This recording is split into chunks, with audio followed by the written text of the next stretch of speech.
뉴스야 시작합니다. 정치부 홍현주 기자 나와 있습니다. 첫 번째 물음표 볼까요? 예, 첫 번째 물음표는 김웅은 왜 침묵하나입니다.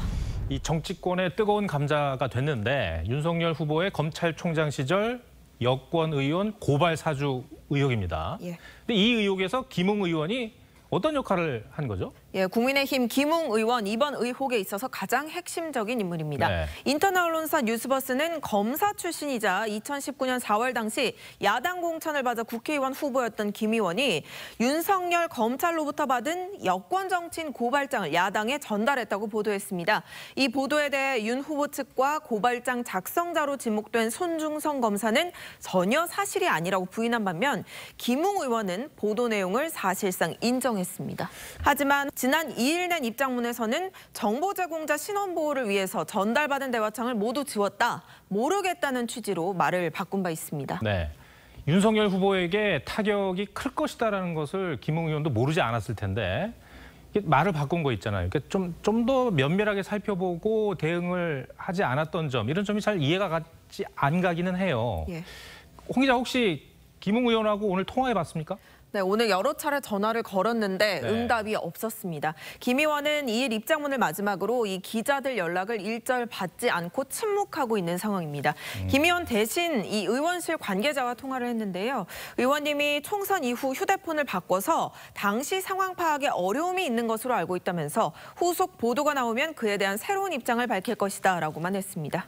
네, 윤석열 후보는 지금 펄쩍펄쩍 뛰고 있는 그런 상황이고 여당이야 물론이고요. 근데 야당 경쟁 후보들까지 지금 공격을 하고 있는 그런 형국이잖아요. 예, 민주당 송영길 대표는 이 윤 후보를 향해 검찰에 불려가서 피의자 신분 조사를 받아야 할 사람이다라고 했고, 이재명 캠프 안민석 단장도 검찰 쿠데타이며 심각한 국기문란 범죄다라고 했습니다.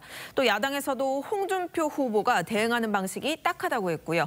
유승민 후보도 사실이 드러나면 후보직을 사퇴할 건지 답하라고 가세했습니다. 그런데 참 공교롭게도요, 김웅 의원이 유승민 캠프의 대변인이지 않습니까? 이 부분이 또 논란을 낳고 있어요. 그렇습니다. 이 유승민 후보는 김웅 의원에게 최대한 사실을 밝혀달라고 촉구했다고 말했습니다. 윤석열 캠프는 김 의원이 처음부터 상황 파악을 제대로 하고 입장을 냈어야 한다며 불쾌한 감정을 숨기지 않고 있습니다. 좀 더 찾아보시고 정밀하게 검토를 해보고 이걸 좀 해명 보도자료를 낼 필요가 있는 것 같고요. 네. 첫 번째 물음표 정리해볼까요? 예, 첫 번째 물음표 김웅은 왜 침묵하나의 느낌표는 흔들리는 나사못이 만든 빈틈으로 하겠습니다. 네. 이 검사 시절 발간한 책 검사내전에서 김 의원, 대한민국이라는 거대한 여객선의 작은 나사못 역할을 하겠다는 선배 검사의 말을 인용한 바 있습니다. 김웅 의원의 침묵이 길어져서 이 의혹이 계속 커지면 작은 나사못 하나가 큰 배의 진로를 완전히 바꿨다는 후세 평가가 나올 수도 있을 듯합니다. 네, 두 번째 물음표는 뭡니까? 예, 두 번째 물음표는 홍준표가 봉하를 찾은 이유입니다. 홍준표 후보가 어제였죠. 봉하마을을 찾아서 노무현 전 대통령 묘소에 참배를 했는데 그 정치적 의미가 뭐냐를 한번 짚어보자는 거죠. 예, 맞습니다. 홍 후보는 본인과 노 전 대통령 공통점을 꼽으면서 적극적으로 노무현 띄우기에 나섰습니다. 현장 영상 보겠습니다.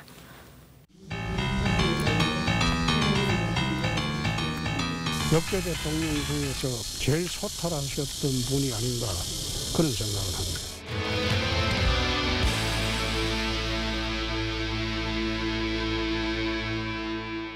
아무래도 민주당 지지층에게 호소하려는 그런 의도가 있어 보입니다. 이게 이제 좀 외연을 좀 넓혀보자 이런 취지인 것 같은데 그렇습니다. 맞습니까? 예. 최근 여론조사에서 여야 모두를 대상으로 하면 홍준표, 유승민 후보의 지지율은 한 자릿수에 그칩니다.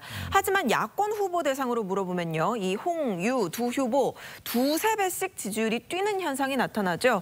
그렇다 보니 민주당 지지층 상당수가 이 홍, 유 두 후보를 선택했다는 해석이 나옵니다. 홍 후보가 봉하마을 방문을 통해 전략적으로 지지층 결집을 위한 행보에 나섰다는 분석이죠. 하지만 홍 후보가 과거 노 전 대통령을 향해 뇌물 먹고 극단적 선택을 했다고 하는 등 막말 논란이 있었던 걸 떠올려 보면 지금의 옹호성 발언은 달라도 너무 달라졌다는 비판도 나옵니다. 지금 노무현 대통령처럼 아방공지어서 사는 사람이 없어요. 그런데 이런 홍 후보의 여권 지지층을 향한 행보가 좀 걱정되기도 한다. 이런 지적도 있죠. 그렇습니다. 여권 지지층 호소를 위한 당내 경쟁자 흠집내기가 과도하게 되면 최종 후보 본선 경쟁력이 떨어지게 될 수 있다는 우려 때문입니다. 네. 홍 후보는 올해만 이 여권 성향 매체인 김어준의 뉴스공장에 2번, 주진우 라이브에 1번 나갔는데 국민의힘이 공수처장 후보로 추천했던 석동영 전 지검장은 본선에서 찍지도 않을 민주당 골수 지지자들에게 경선 지지표를 기대하는 모양새는 어떻게 보더라도 코미디다라고 지적하기도 했습니다. 이러한 점이 바로 여론조사에서 역선택 방지 조항을 넣을지 말지 이런 논란이 되는 이유 아니겠습니까? 지금 국민의힘 그러니까 선관위죠. 어떤 흐름, 결정이 언제 납니까? 네, 결정은 내일 날 예정인데요. 예. 정홍원 선관위원장은 어제 회의에서 종이에 이 모든 의원들의 의견을 써내도록 했습니다. 그러자 6명이 역선택 방지 제도에 반대, 6명이 또 역선택 방지 제도에 넣는 중재안에 찬성해서 의견이 6대6으로 팽팽하게 갈렸습니다. 중재안으로는 역선택 방지 조항을 넣은 여론조사와 넣지 않은 여론조사 2개를 합해서 평균을 내는 방식이 거론되는데요. 내일 회의에서 최종 결론이 날 예정입니다. 네, 두 번째 물음표도 정리해보죠. 예, 두 번째 물음표, 홍준표가 봉화를 찾은 이유의 느낌표는 넥타이색 외에 바뀐 점은?로 하겠습니다. 레드준표라는 별명이 붙을 정도로 빨간색 넥타이를 고수했던 홍 후보. 이번 대선에서는 파란 넥타이, 파란 마스크로 이미지 변신을 시도하고 있습니다. 그런데 이 의상색 외에 대한민국을 위한 비전은 어떤 게 달라졌는지를 보여준다면 본인이 말하는 확장성에 더 설득력이 생길 듯합니다. 네, 홍현주 기자 오늘 설명 잘 들었습니다.